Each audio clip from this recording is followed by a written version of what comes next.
Did you know that one college student's courage to do the right thing saved dozens of babies and exposed $1 million crime ring? Sarah was just trying to pay for school by working as a nanny for a wealthy family. But when she found strange paperwork and heard phone calls about placing merchandise with premium clients, something felt wrong.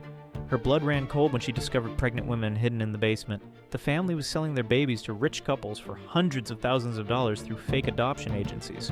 Sarah faced an impossible choice: stay quiet and stay safe, or risk everything to stop this evil operation. She knew the family had dangerous connections who could hurt her. But Sarah chose courage over fear. She secretly recorded a baby sale and contacted the FBI, even though she was terrified. Her bravery paid off. The entire operation was shut down. Dozens of babies were reunited with their real mothers, and a grateful family whose legal adoption was blocked by the scam gave Sarah a full college scholarship. Sometimes doing what's right leads to rewards we never expected.